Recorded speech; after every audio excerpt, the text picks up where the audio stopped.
notícias do Palmeiras. Vai atualizar tudo do Verdão pra gente, hein?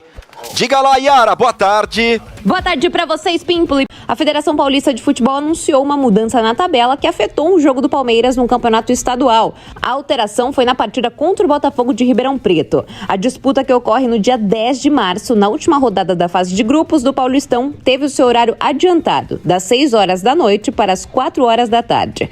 No site da Federação, o jogo, por enquanto, ainda está marcado para ocorrer no Allianz Parque. Contudo, isso depende do novo gramado sintético do estádio ser aprovado no teste 10 dias antes. Caso contrário, a partida deverá ser alterada para a Arena Barueri. Até lá, o Palmeiras terá 3 jogos do estadual: contra o Mirassol, contra a Portuguesa e contra o São Paulo.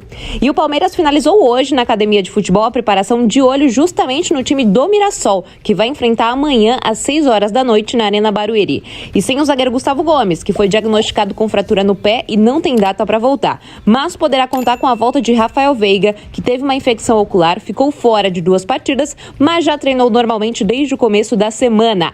Por isso, um provável Palmeiras tem o Everton, Marcos Rocha, Naves, Luan, Murilo e Piquerez, Aníbal, Zé Rafael e Rafael Veiga, Flaco Lopes e Hendrick. Palmeiras com novidades, né?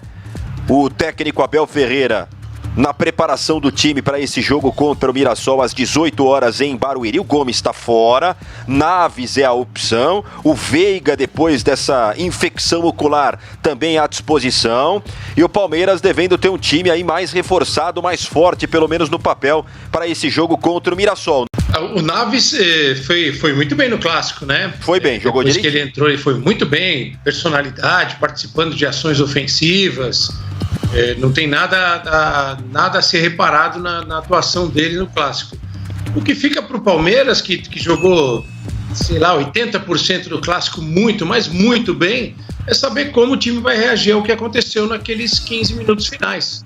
De uma vitória certa, cristalina, que ela foi esfarelando, foi sendo desmontada aos poucos por erros individuais de alguns jogadores.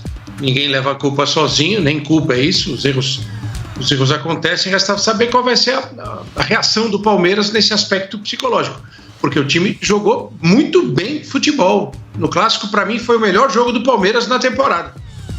Com o Naves, novamente, na ausência do Gomes, mas acho que principalmente o torcedor se enche de ânimo na volta do Veiga, né? Claro. Mas é interessante esse garoto, o Kaique Naves.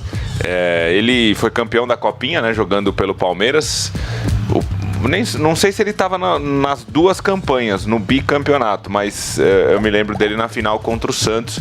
E até alguns nomes que o Palmeiras teve de base já foram bem mais badalados, né? Uns que não deram certo no Verdão, como o Gabriel Veron, como o Giovani, que foi vendido para o futebol do Catar.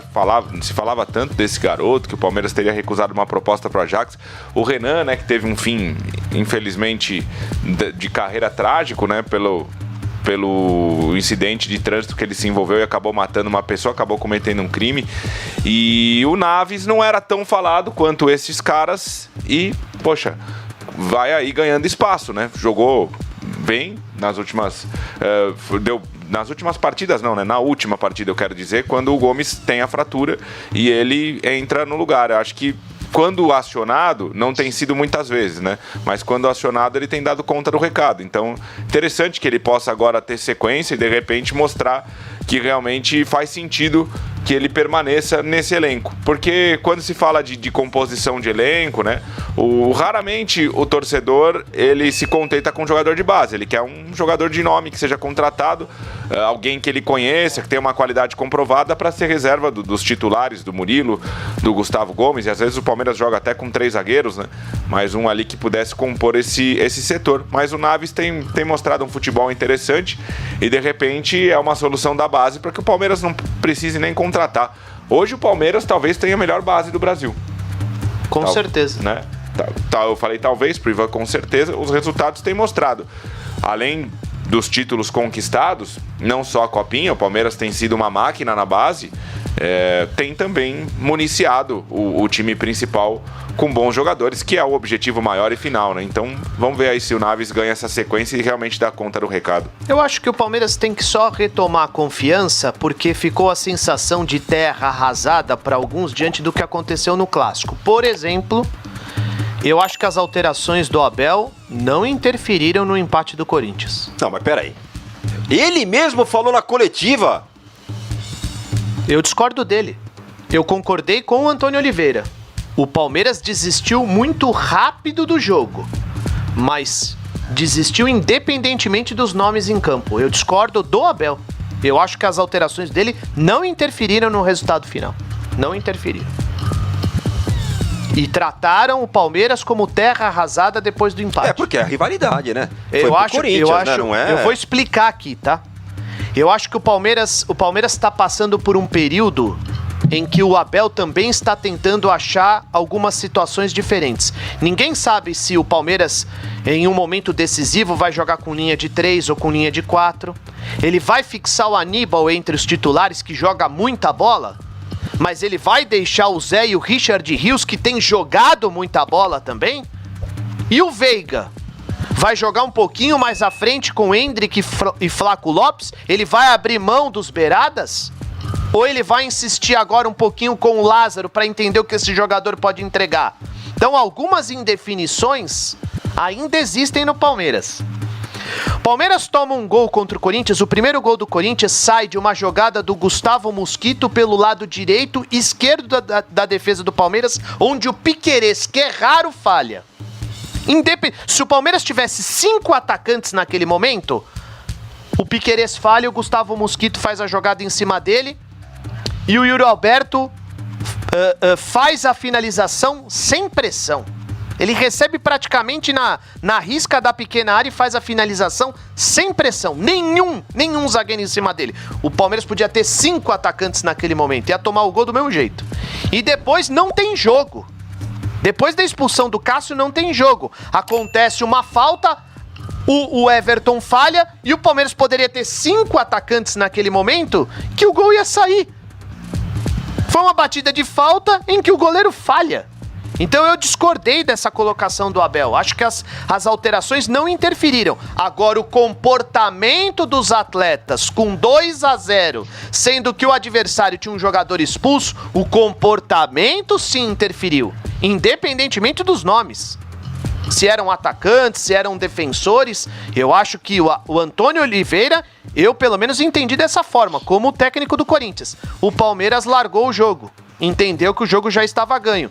E eu acho que as alterações do Abel não interferiram no resultado final.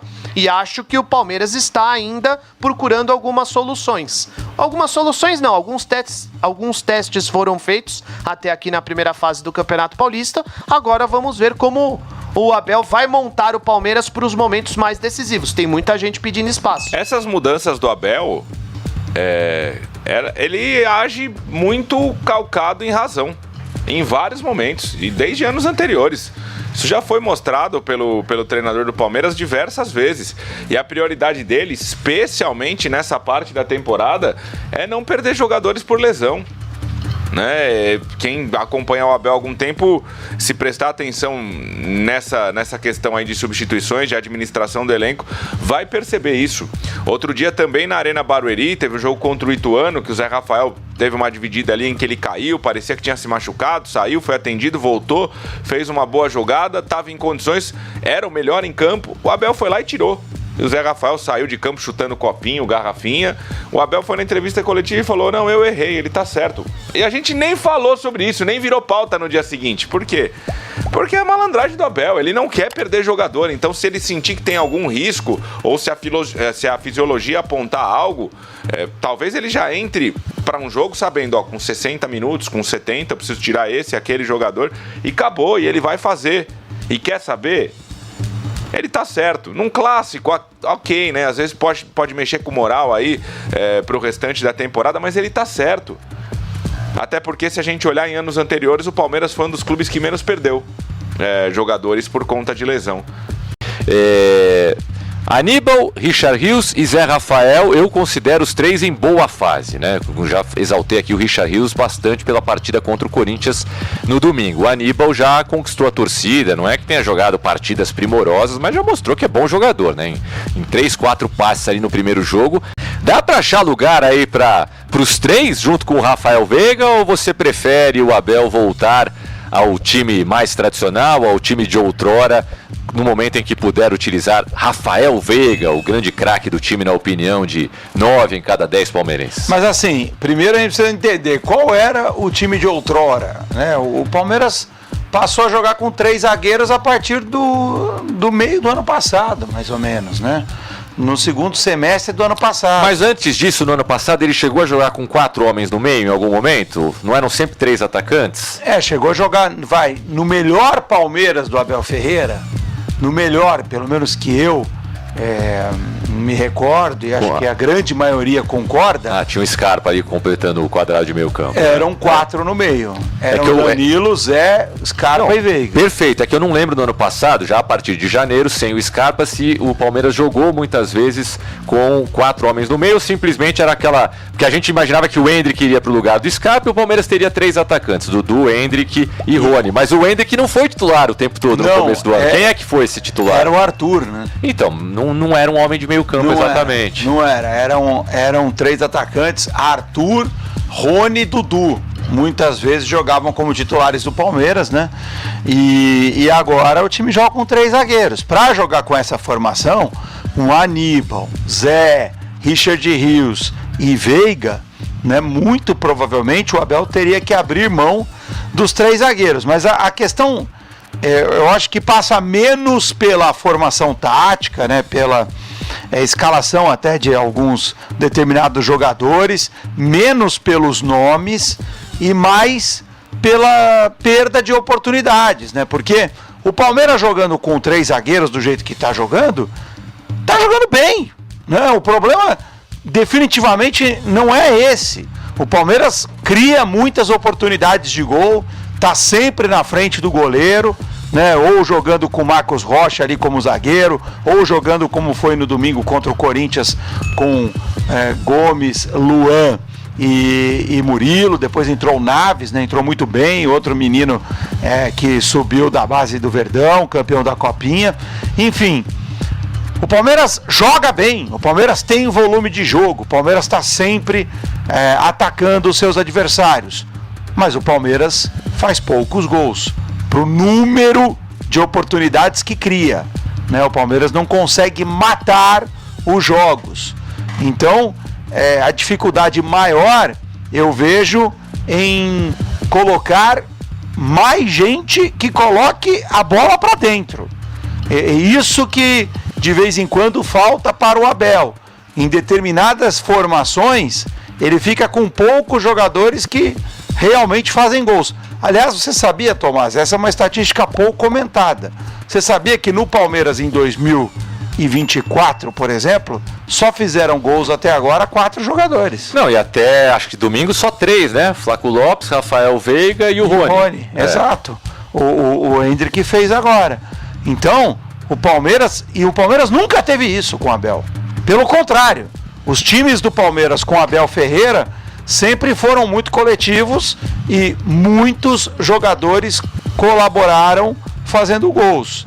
Agora, nessa temporada, a dificuldade tem sido enorme de colocar a bola para dentro e por isso determinadas escalações ficam com poucos jogadores que fazem gols.